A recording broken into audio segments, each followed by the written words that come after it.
doing a risk analysis to see what's more expensive. What'd you come up with?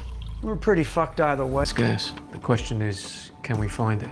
The Season 3 trailer for Landman just dropped, and honestly, it hit differently than anything we've seen from this show before. Not because of the action, not because of the deals or the danger, but because of the faces. The expressions. The silences between the words. If you watched it carefully, you didn't just see a preview of what's coming. You saw people who are exhausted. People who fought hard to hold things together, and are now standing in the wreckage of everything they thought they'd saved. That's what made it so difficult to watch, because after everything Tommy, Cooper, Angela, and the rest of them went through in Season 2, you almost wanted to believe they had earned something better. The trailer makes it very clear they haven't. And that quiet sadness underneath all the noise is exactly what we need to talk about. There's a specific kind of sadness that doesn't announce itself. It doesn't come with dramatic music or a character breaking down in tears in the middle of a scene. It settles in slowly, through small moments that you almost miss if you're not paying attention. That's the kind of sadness the Season 3 trailer carries from the very first frame. And once you notice it, you can't unsee it.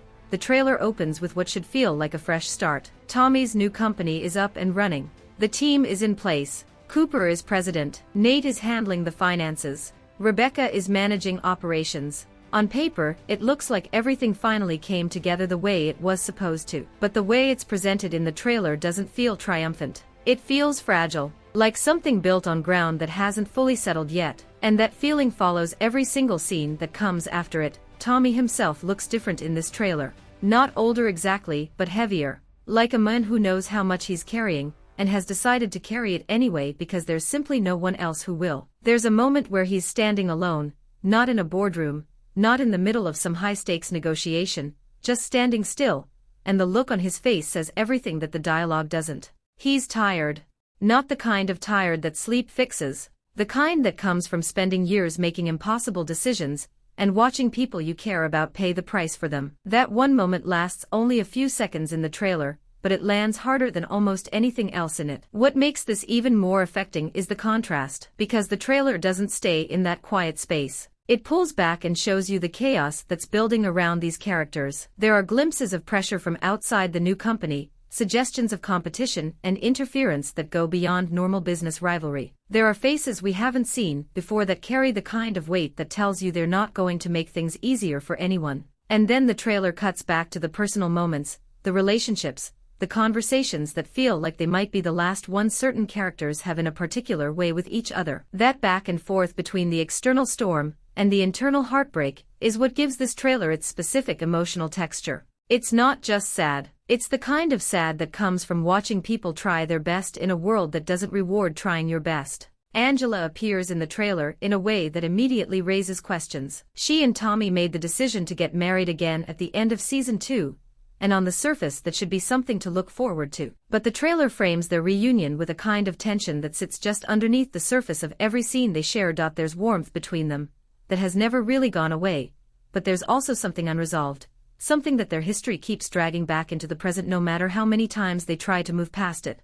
The way Angela carries herself in the trailer suggests that she's chosen Tommy again fully and completely, but she's also not naive about what that choice costs. She's walked this road before. She knows how it tends to go, and yet she's still there. That kind of love, the kind that stays even when it knows better, is one of the saddest things this show has ever explored. And from what the trailer shows, Season 3 is going to push it further than it's ever been pushed before. Cooper's presence in the trailer is the other emotional core that you feel immediately. After everything he survived in Season 2, the incident with Ariana's attacker, the threat of serious criminal charges, the weight of knowing that someone with real power and influence wanted to see him locked away, he made it through. But the trailer makes it very clear that making it through and being okay are two completely different things. There's a version of Cooper that existed before all of that happened, and that version is gone. What's left is someone who is trying to build something real with Ariana, trying to step into a leadership role he wasn't fully prepared for, and trying to do both of those things while carrying the knowledge that the people who came after him before might not be finished. That combination creates a kind of quiet dread that follows his scenes throughout the trailer. He's smiling in some of them. He looks hopeful in others, but underneath all of it is the awareness that hope in this world tends to be temporary. And the trailer wants you to feel that tension every single time he appears on screen. There's something about watching a person try to protect something they've already almost lost once. It creates a specific kind of anxiety that's hard to shake. And that's exactly what Cammy's presence in the Season 3 trailer does to you. She doesn't get a lot of screen time in what's been shown so far, but the moments she does appear and carry an emotional weight that's completely disproportionate to how brief they are. Because Cammy isn't just dealing with a business problem, she's dealing with grief. And grief changes the way people make decisions in ways that are very difficult to predict and even more difficult to watch. When you look at where Cammy is heading into Season 3, you have to remember everything she's already been through. She lost Monty, not just as a business partner or a figure of authority, but as someone who represented a kind of stability in her world. Someone who, whatever his faults were, gave her a sense of direction and purpose within the structure of MTEX. When that was taken away, it didn't just create a practical problem. It created a void. And the trailer suggests very strongly that Cammy has been trying to fill that void in ways that aren't necessarily working. There's a version of her storyline where she finds her footing, reassesses, and comes out of this period with a clearer understanding of who she is outside of everything she's lost. But the trailer doesn't really suggest that version is coming anytime soon. What it suggests instead is that she's still in the middle of the storm, still holding on to things that may no longer be worth holding on to, still making decisions driven more by emotion than by strategy. And as painful as that is to watch, it's also completely understandable, because that's what real grief looks like. It's not clean, it's not linear, it doesn't follow a schedule or respect the needs of the people around you. The question of what happens to MTEX in Season 3 hangs over the trailer like a shadow. Nate's revelation in the previous season, that the company was never truly built to survive without Monty, planted a seed that the trailer seems to be watering in very deliberate ways. There are glimpses of negotiation, of pressure, of conversations happening behind closed doors that suggest the future of MTEX is far from settled. And Cammy is at the center of all of it. Not because she's the most powerful person in the room, but because she's the one with the most emotional investment. That's both her greatest strength and her most dangerous vulnerability going into this season. People with that much emotional investment in an outcome tend to either find extraordinary reserves of courage and creativity, or they make the kind of mistakes that can't be undone. The trailer, frustratingly and brilliantly, keeps you from knowing which direction she's heading. It gives you just enough to feel the tension without resolving it. And that uncertainty is one of the most emotionally affecting things about it. What makes Cammy's situation even more complicated is her relationship with Tommy. These two have never had a simple dynamic. There's history between them, professional and personal, that colors every interaction. And the trailer hints at a confrontation, or at least a reckoning between them that feels long overdue.